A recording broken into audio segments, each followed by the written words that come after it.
오늘 우리에게 주신 하나님의 말씀 마태복음 20장 29절에서 34절의 말씀입니다. 제 성경으로 신약 34면에 있습니다. 마태복음 20장 29절에서 34절의 말씀. 그들이 여리고에서 떠나 갈 때에 큰 무리가 예수를 따르더라.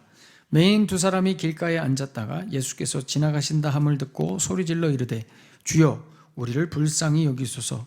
다윗의 자손이여 하니 무리가 꾸짖어 잠잠하라 하되 더욱 소리질러 이르되 주여 우리를 불쌍히 여기소서. 다윗의 자손이여 하는지라. 예수께서 머물러 서서 그들을 불러 이르시되 너희에게 무엇을 하여 주기를 원하느냐. 이르되 주여 우리의 눈뜨기를 원하나이다. 예수께서 불쌍히 여기사 그들의 눈을 만지시니 곧 보게 되어 그들이 예수를 따르니라. 아멘. 오늘 이 맹인은, 오늘 본문에 등장하는 이 맹인은 마가복음 10장 46절에서는 이름이 나옵니다. 바디메오라고 하는 맹인입니다. 이 바디메오라고 하는 이 이름은 이름에서부터 벌써 이 사람이 어떤 사람인지를 알 수 있게 합니다. 이 바디메오는 바르디메오 해가지고 아람어인데요. 바르와 디메오의 합성어입니다. 바르는 아람어로 아들이라는 뜻이고 디메오는 이 탐에 부정한 저주받은 이런 의미에서 왔습니다. 그래서 이 바디메오는 부정한 자, 저주받은 자의 아들이라는 뜻입니다. 이게 이름 자체가 저주받은 자의 아들입니다. 이게 참 이름이 그죠? 시작부터 참 불편하고 무섭습니다. 그러니까 바디메오 이름 자체에 저주가 들어가 있고 부정이 들어가 있는 겁니다. 여러분, 이 바디메오라는 캐릭터, 바디메오라는 이 맹인은 여러분들이 일반적으로 이해하는 단순한 시각 장애인이 아닙니다. 양복 입고 선글라스, 검정색 선글라스 끼고 이렇게 안내견, 시각장애인 안내견에 이끌려 이렇게 다니는 그런 사람이 아니라 오늘 바디메오는 거지입니다. 거지죠, 거지. 이 바디메오 같은 경우는 이런 시각장애, 당시의 시각장애인들은 여러분 가난해서 거지가 된 게 아니라 사회로부터 격리되고 외면당해서 거지가 된 겁니다. 왜냐? 저주받은 인간이에요. 그러니까 부정한 인간입니다. 이 당시에는 여러분 장애가 있으면 신으로부터 버림당했다고 생각했습니다. 저주받았다고 생각했어요. 그래서 사람들에게 격리됩니다. 외면당합니다. 그래서 거지가 될 수밖에 없는 것이죠. 이들도 명절이 되면 예루살렘 성으로 가고 싶어 합니다. 거기서 많은 사람들과 축제를 즐기고 명절에 하나님 앞에 예배하고 싶겠죠. 그러나 그럴 수 없습니다. 왜요? 부정한 인생들이기 때문에. 그래서 이들은 항상 멀리서 예루살렘 성을 바라보거나 혹은 이렇게 오늘 예수님께서 이렇게 지나가시는 그런 길목에, 여리고성 가는 그 길목에 서서 예수님을 부르는, 이 정도밖에는 할 수 없는 그런 인생들입니다. 아무것도 할 수 없는 인생들, 그런 인생들인데 오늘 이 길목에서, 여리고에서 예수님을 향해 이렇게 부르죠. 다윗의 자손 예수여 라고 부릅니다. 이것밖에 할 수 없지만 여러분, 이게 인간이 할 수 있는 가장 위대한 외침, 일이었다는 것을 사람들이 짐작하지 못했습니다. 굉장히 중요한 대목이죠. 이러한 의미에서 이 맹인이라는 캐릭터는 앞서 우리가 살펴본 19장에 나오는 부자 청년과 대조되는 인물입니다. 부자 청년은 어땠어요? 계명을 지켜서 자기가 생명을 얻어보려고 노력했죠. 그런 사람과 오늘 반대됩니다. 부자 청년은 열심히 계명을 지켜도 생명을 얻지 못했어요. 근데 오늘 맹인은 계명 하나 지킬 수 없는 그런 연약한 인생이었지만 생명을 얻습니다. 이게 완전 대조되는, 반대되는. 예수님께서 말씀하셨죠. 선한 일로서가 아니라 선한 이로 말미암아 구원받는다. 이것을 실제로 보여준 겁니다. 또 이 맹인은 앞선 본문에서 포도원 주인의 비유에 나오는 아침 일찍부터 부름받은 품꾼과 대조됩니다. 여러분, 맹인은 반대되죠. 오히려 5시, 오후 늦게 부름받은 자를 의미합니다. 모두가 아침 일찍 부름받은 자나 오후 늦게 부름받은 자나 주인의 은혜로만 하루 품삯을 받는다는 것을 이 맹인을 통해서 정리해 주시는 겁니다. 또 이 맹인은 앞선 바로 본문에 예수님의 우편과 좌편에 앉아보려는 세상 권력을 얻어보려는 이 제자들과도 대조됩니다. 예수님이 누구신지, 무엇을 하러 오셨는지 전혀 모르고 그저 세상의 힘과 권력, 권세를 위해 예수님을 따라다녔던 제자들과 달리 이 맹인들은 비록 눈은 보이지 않았지만 예수님이 누구신지를 알았습니다. 그래서 이렇게 부르죠. 다윗의 자손 예수여, 우리를 불쌍히 여기소서. 이게 참 대단한 겁니다. 아이러니한 것은 자기 노력과 투자와 열심으로 예루살렘으로 올라가서 예배하는 자들은 생명을 얻지 못하고 이렇게 할 수 있는 것이 아무것도 없어서 예루살렘 근처에도 못 간 이 맹인들은 예수님 때문에 영원한 생명과 구원을 얻습니다. 이 상당히 대조되는 그런 장면인 것입니다. 그래서 여러분, 오늘 본문은 앞선 비유와 사건들을 최종 정리하는 본문입니다. 예루살렘으로 올라가는 길목에서 예수님께서 맹인들 앞에 멈춰선 이 사건은 앞선 마태복음 18장부터 시작된 어린아이의 비유, 작은 자의 비유, 섬김의 비유, 예수님을 따르는 제자라는 것은 무엇인가에 대한 교훈을 정리하는 사건입니다. 어린아이가 되어야 생명을 얻고, 여러분, 어린아이가 된다는 것은 순수하다 이런 의미를 말씀드리는 게 아닙니다. 어린아이는 무능력의 대표입니다. 아무것도 할 수 있는 게 없는 존재를 어린아이라고 하는 겁니다. 어린아이가 되어야 생명을 얻고 작은 자를 섬기는 것이, 연약하고 소외되고 작은 자를 섬기는 것이, 더 낮은 자리에 위치하는 것이 예수님을 따르는 제자들의 삶이다 말이죠. 이 어린아이를 위해, 작은 자를 위해, 그래서 예수님이 오셨다는 겁니다. 섬김을 받으려고 오신 것이 아니라 섬기려고 오셨단 말이죠. 이것이 뭐다? 바로 십자가다. 예루살렘으로 올라가는 이 길목에서 앞선 비유들과 사건들을 이 맹인을 통해서 이제 정리해 주시는 겁니다. 그래서 오늘 본문의 32절에 보시면 맹인들에게 이렇게 질문하시죠. 너희에게 무엇을 하여 주기를 원하느냐? 이렇게 질문하십니다.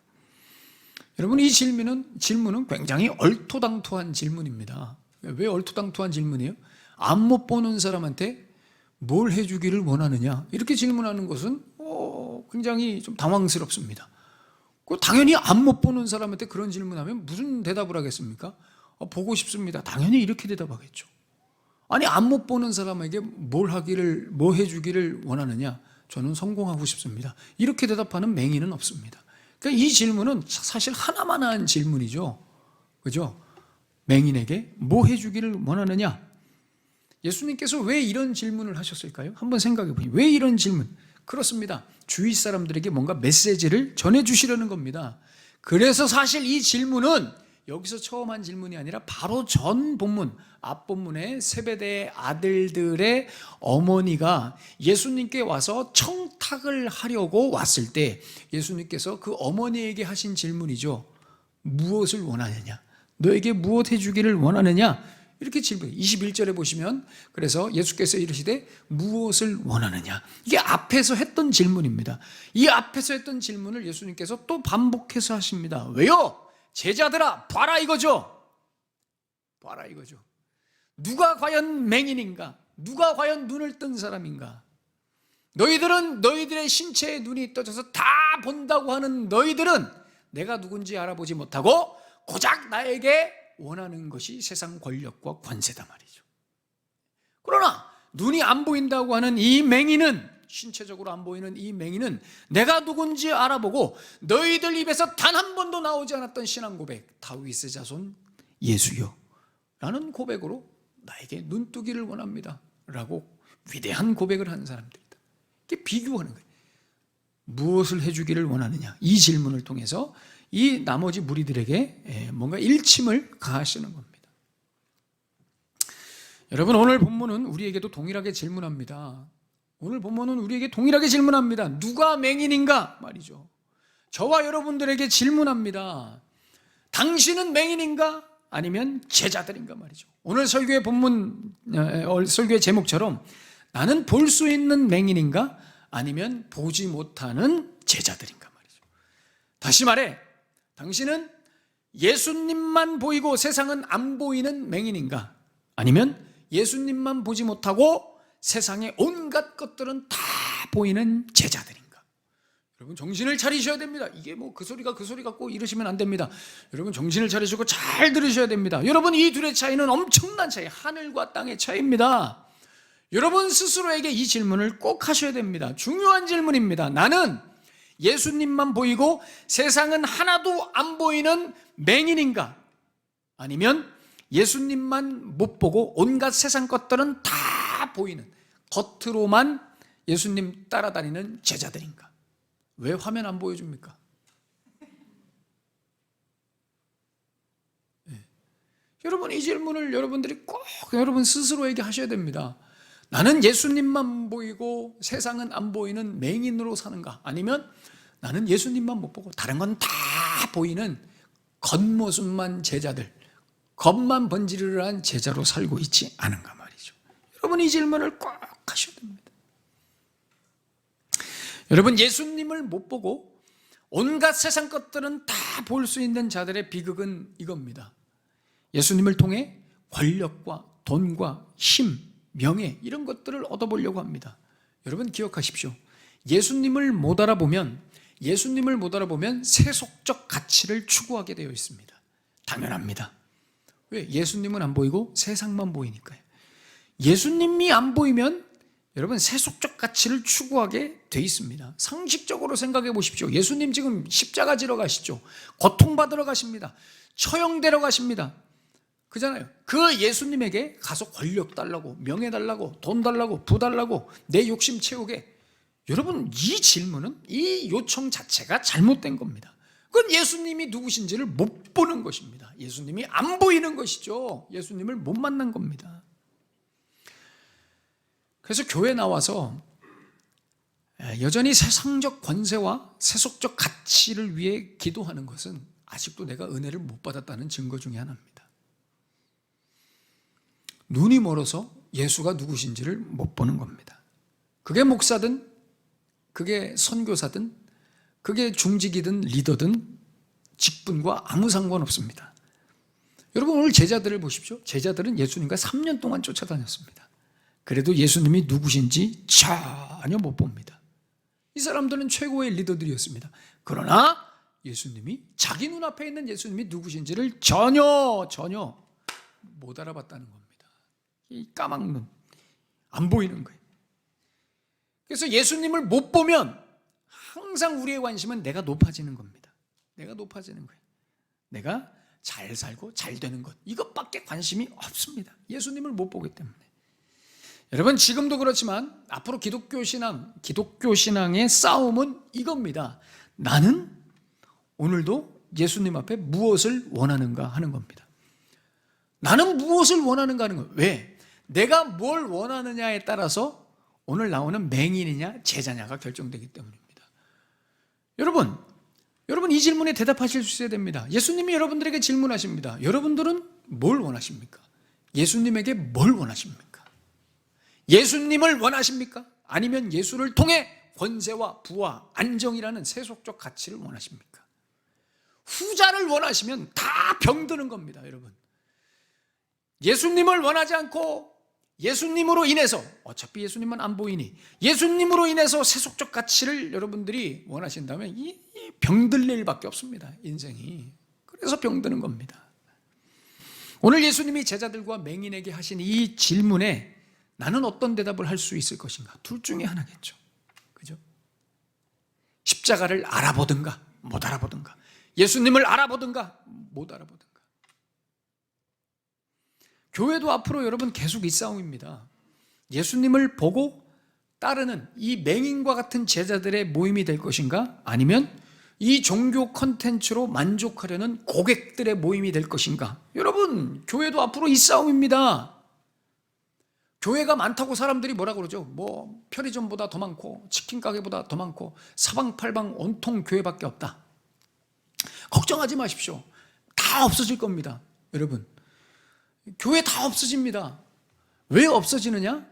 오늘 제가 말씀드린 대로 종교 컨텐츠로 만족하려는 고객들의 모임으로 되어 있는 교회들은 다 없어집니다. 다 없어요. 어떤 교회만 살아남느냐? 예수님을 보고 예수님을 알고, 그래서 예수님과 같이 십자가를 지려고 모인 사람들의 모임만 남는 겁니다. 여러분, 고객들의 모임은 앞으로 다 사라집니다. 섬김 받으려고 하는 그런 교회들은 다 사라집니다. 여러분, 앞으로는 교회 찾기 더 어려울 것입니다. 왜냐하면 교회가 메리트가 없습니다.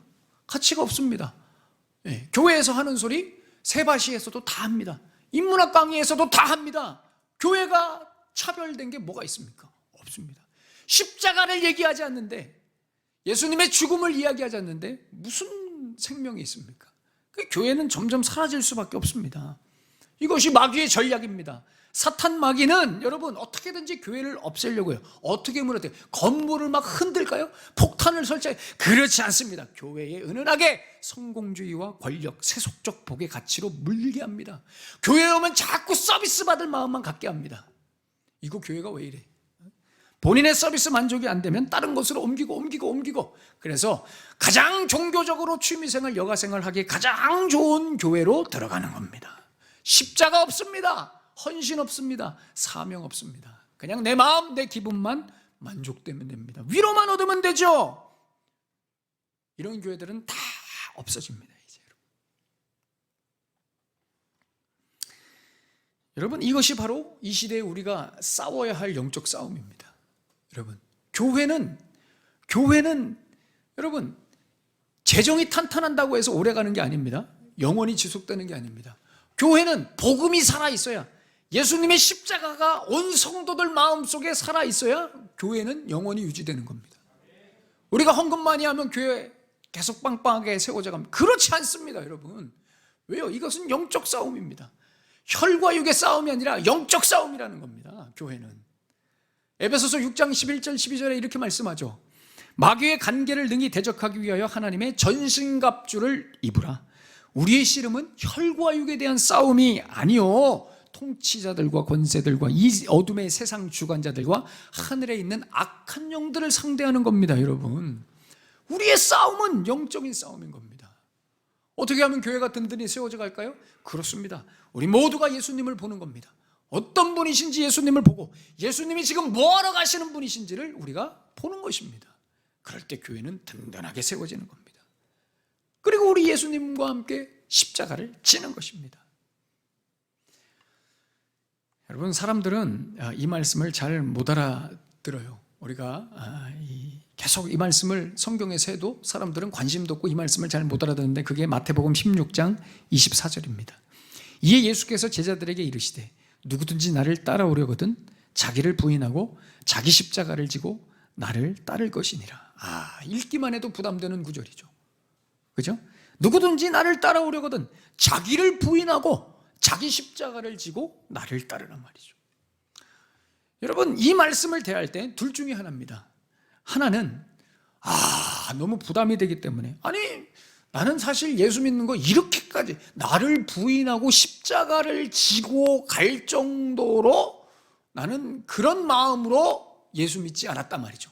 나는 딱 그냥 주일만 나와서 예배 딱 드리고 내가 살고 싶은 삶 살고 조금 힘들 때 그냥 교회 나와서 마음의 위로나 안정을 얻고 딱 그 정도만 나는 신앙생활 하려고 교회 나왔는데 무슨 자기를 부인하라는 둥, 십자가를 지라는 둥, 이런 소리를 하고, 그래서 이런 말씀은 그냥 아예 제껴버리는 겁니다. 피해버리는 거예요. 이 부류가 한 부류고, 또 이 말씀을 너무 자기에게 적용해서 자기가 예수님처럼 십자가를 져야 된다고 생각해요. 그러니까 자기가 예수님이 되는 겁니다. 자기가 예수님이 돼서 십자가를 지는 거예요. 그래서 목숨 걸고, 둘 중에 하나입니다. 아예 이 말씀을 제껴놓고 마음대로 믿든가, 아니면 자기가 예수님이 되든가. 그래서 여러분, 이 말씀 때문에 정말 위대한 업적을 남기고 교회 몇 개 세우고 선교지에서 막 목숨 걸고 사역하고 이런 분들, 물론 겸손한 분들도 많이 있지만 이런 분들은 거의 자기가 예수님이 되어갑니다. 자기 의로 충만해지죠. 훌륭해지죠. 둘 중에 하나예요. 세속주의에 물든 신앙이 되든가, 아니면 자기 열심과 고집에 갇힌 교주가 되든가. 여러분 참 요즘에 이단이 너무 좀 이상한 이단들이 너무 많이 나타나고 있는데요. 여러분 우리나라에 그 자칭 그 메시아라고 하는 자칭 예수라고 하는 사람이 한 50명 정도 됩니다. 50명. 굉장히 많은 숫자죠. 자기가 예수예요. 자기가 예수인 사람이 50명 돼요. 그리고 지난 2011년에 경북 문경에서 어떤 일이 있었냐면 어떤 사람이 자기가 십자가를 이렇게 만들어 가지고요. 산 중턱에 십자가 꽂아놓고 자기가 그 위에 십자가에 매달려 죽습니다. 제가 사진을 일부러 안 가져왔습니다. 너무 혐오스러워서 안 가져왔는데 자기가 십자가를 거기에 이렇게 면류관 쓰고 자기가 십자가에서 매달려 죽습니다. 왜요? 그 자기가 십자가에서 죽어서 죄를 대속하는. 이게 완전히 사이비 종교에 빠진 정신병 환자입니다. 이런 사람들이 굉장히 많아요. 그뿐만이 아니죠. 최근에는 참 놀랍고 안타까운 일인데 경상도 쪽에 어떤 그 집단 공동체가 농장 공동체가 있어요. 이 돌나라라고 하는 이 집단 농장 공동체가 있습니다. 거기는 여러분 아이들이 초등학생, 중고등학생 여자아이들이 그 교주에게 몸을 바칩니다. 그래서 그 교주에게 신랑이라고 얘기해요. 내 서방님이라고 해요. 진짜 가슴이 터지고 너무 막 안타깝고 답답해가지고 아니 어떻게 그런 집단 인간들이 아직도 한국 사회에 있는가? 참 너무 안타깝습니다. 너무 안타깝습니다. 여러분 아직도 우리는 아직도 이럽니다. 점점 더 심해지고 있습니다. 뭐가 심해져요? 사람을 쫓아다니는 거예요. 사람을 따라다니는 거예요. 여러분 왜 사람을 따라다닙니까? 여러분 사람 따라다니지 마십시오. 구원은 생명은 예수님밖에 없습니다. 어떤 인생도 어떤 인간도 우리에게 영생, 생명, 구원을 주지 못합니다. 사람 따라다니지 마십시오. 교회에서도 목사님 따라다니지 마십시오. 여러분 목사님 좋아하지 마십시오. 목사님을 따라다닐 필요가 없습니다. 여러분 예수님 믿으러 왔지 목사님 믿으러 왔습니까? 그잖아요. 그 정통 교단에서도 목사 보고 신앙생활하고 그죠? 교회 보고 신앙생활해. 그래서 목사가 실족시키고 실망시키면 교회를 떠나요. 그게 무슨 믿음이냐 말이에요, 여러분. 그 목사가 실망시키면 다른 데 가서 신앙생활 하십시오. 그래야 여러분들이 믿음이 있다는 증거죠. 목사 쫓아다니지 마시고 목사를 좋아하지 마십시오. 목사를 좋아하지 마십시오. 우리 교회는 너무 잘하셔가지고 저를 안 좋아하기 때문에 제가 걱정할 필요가 없어요. 그겁니다. 바로 그거예요. 좋아하지 마십시오. 목사를 쫓지 마시고 좋아하지 마시고 사람입니다. 그렇다고 너무 미워하지 마시고 저를 여러분 사람에게 실족하지 마십시오. 그 믿음 아닙니다.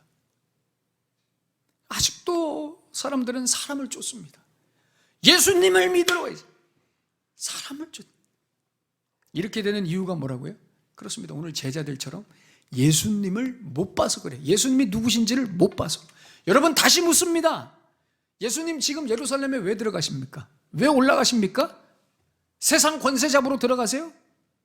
종교적으로 위대한 업적을 이뤄서 큰 세력을 만드시려고 예수님이 예루살렘으로 들어가십니까? 그렇지 않죠. 아닙니다. 죄인들을 위해 희생제물이 되시기 위해서 예수님이 예루살렘으로 올라가십니다.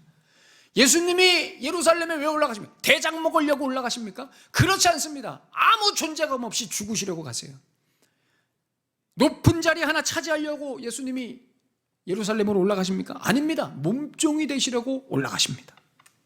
인기 얻으려고 슈퍼스타가 되려고 올라가십니까? 아닙니다. 사람들에게 버림받고 무시당하려고 올라가십니다. 예수님이 예루살렘에 왜 올라가십니까? 좋은 일 많이 했다고 칭찬받고 인정받고 그래서 사람들 앞에서 을시되고 아니죠. 사람들에게 욕 얻어먹고 비난당하고 잊혀지려고 올라가십니다. 이게 우리의 모습이 되어야 됩니다. 교회의 모습이 되어야 되고 목회자들의 모습이 되어야 됩니다. 여러분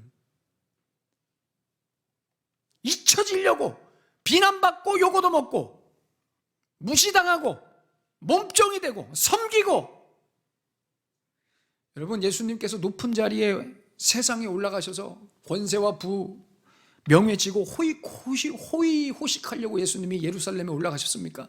그렇지 않죠. 가난한 자들, 병든 자들, 소외된 자들과 함께 하시려고 예수님께서 올라가신 겁니다.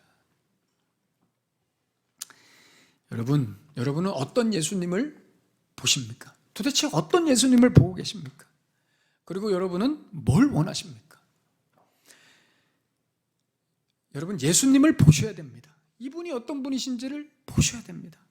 죄인들을 위해 죽으러 가시는 예수님, 몸종이 되시려는 예수님, 버림받고 무시당하시는 예수님, 요거도 먹고 비난당하는 예수님, 사람들에게 잊혀지는 예수님, 가난한 자들, 병든 자들, 소외된 자들과 함께 하시는 예수님을 보셔야 됩니다.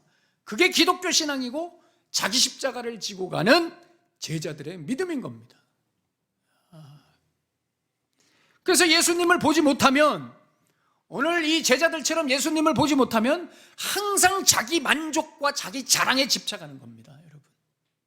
예수님을 보지 못하면 높아지는 것과 인정받는 것에 집착합니다. 예수님을 보지 못하면 항상 편안한 것을 추구합니다. 기분 좋은 것을 추구합니다. 교회에 와서도 그러려고 그러죠. 예수님을 보지 못하면 인정받지 못하는 자리, 만족되지 않는 자리, 더러운 자리, 불편한 자리, 낮은 자리 싫어합니다. 물론 그런 자리를 누가 좋아하겠냐마는, 여러분, 문제는 우리 예수님은 항상 그런 자리에 계시다는 겁니다. 항상 그런 자리, 인정받지 못하는 자리, 만족되지 않는 자리, 더러운 자리, 불편한 자리, 낮은 자리에 우리 항상 예수님이 거기에 계십니다.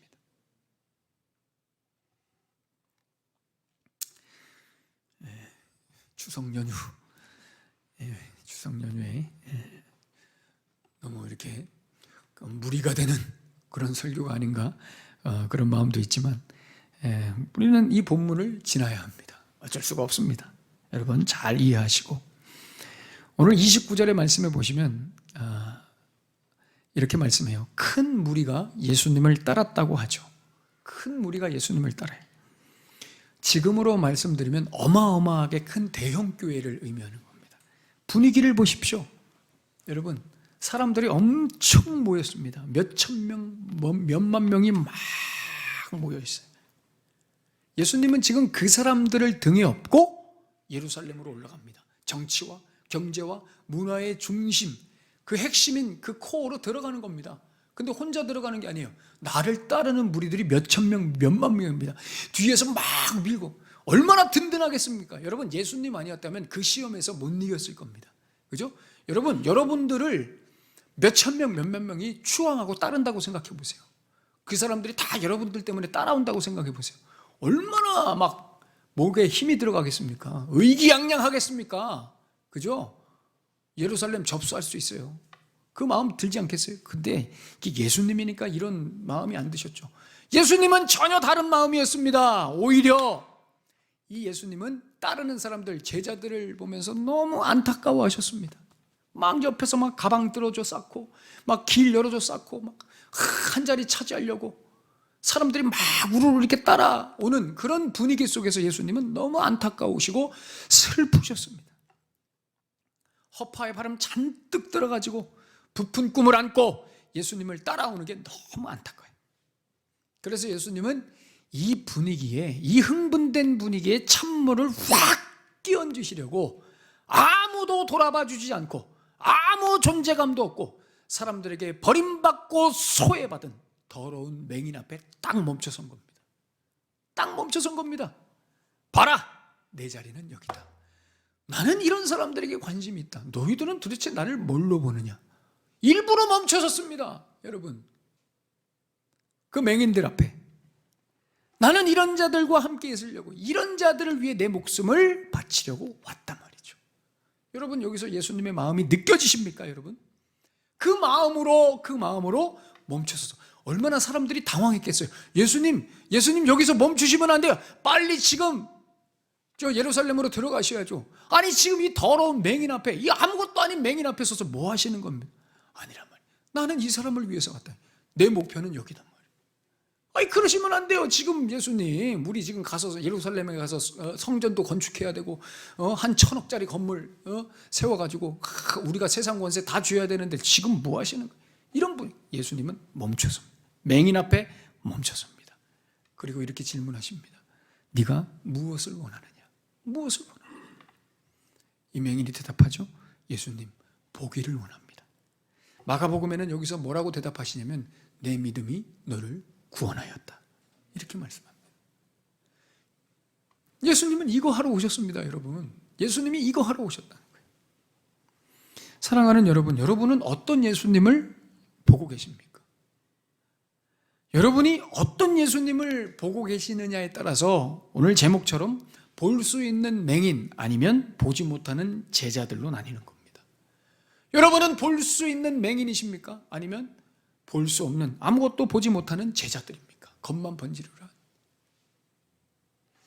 사랑하는 여러분, 볼 수 있는 맹인이 되셔야 됩니다. 보셔야 됩니다.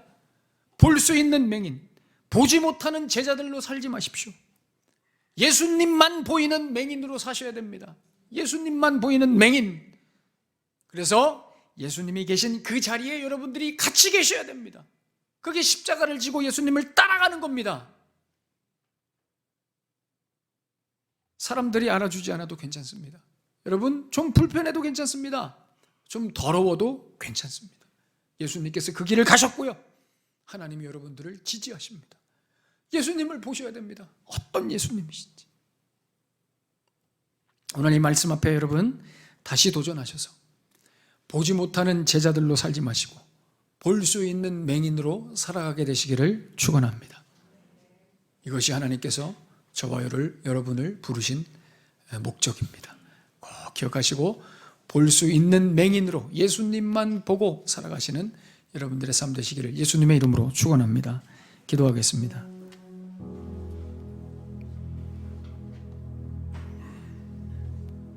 오늘 본문은 어쩌면 없어도 되는 본문처럼 보입니다.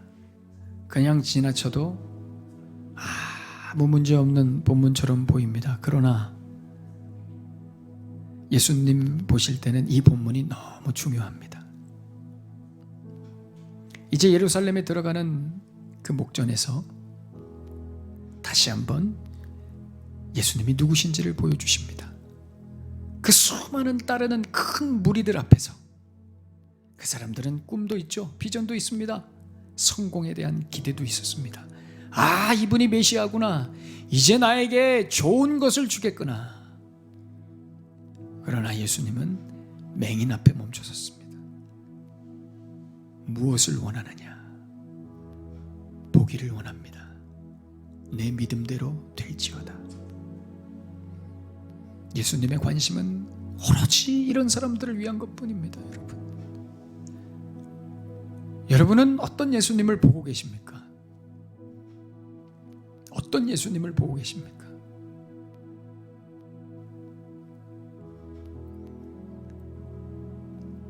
나를 위해, 나의 이 죄를 위해 십자가에서 고통받고 죽으실 예수님, 섬기기 위해 오신 예수님, 낮은 자리로 오신 예수님, 그 예수님을 바라보지 못한다면 우리의 믿음은 나도 모르게 흩어질 겁니다. 여러분, 믿음 잃습니다. 십자가의 믿음만이 마귀가 건들지 못하는 겁니다. 여러분, 예수님을 보십시오. 여러분, 예수님을 보십시오. 어떤 예수님이신지 꼭 보셔야 됩니다. 그리고 그 믿음 붙들고 사셔야 됩니다. 다시 도전하십시다. 오늘 말씀 붙들고 예수님, 이 맹인은 앞을 보지 못했지만 예수님을 봤습니다. 보지 못하는, 볼 수 있는 맹인처럼, 보지 못하는 제자로가 아니라 볼 수 있는 맹인처럼 살겠습니다.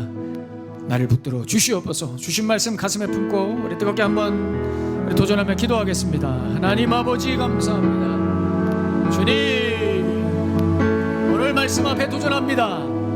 하나님 아버지, 사랑하는 주의 백성들 예수님을 보게 하시고, 하나님, 우리는 누구를 보고 있습니까? 무엇을 보고 있습니까? 무엇을 원하고 있습니까? 이 땅을 살아가며 하나님, 우리는 무엇을 원하고 있습니까? 예수님 앞에 우리 교회가, 하나님, 우리 각 성도들이 예수님을 보며 예수님을 원하며 눈독이를 원하며 주여 십자가 지는 인생들 되게 하여 주시옵소서. 십자가 지는 인생들 되게 하여 주시옵소서. 오 하나님, 오 하나님 감사합니다. 오 하나님 감사합니다. 하나님, 오늘 말씀 다시 우리가 붙들고 도전합니다. 예수님을 보기를 원합니다. 나를 위해 십자가 지신 예수님, 낮은 자리로 오신 예수님, 섬기러 오신 예수님, 권세나 힘이나 부나 명예 이런 걸 주시러 오신 예수님이 아니라 나에게 생명 주시기 위해 오신 예수님, 그 예수님을 보고 싶습니다. 그리고 본 그대로 예수님이 가시는 그곳에 같이 따라가며 예수님이 계신 그곳에 같이 있어 자기 십자가를 지고 예수님을 따르는 그런 삶을 살아가고 싶습니다. 주의 백성들 용기를 주시고 붙들어 주시고 부르신 그대로 주님께서 인도하여 주시옵소서. 예수님의 이름으로 축복하며 기도하옵나이다. 아멘.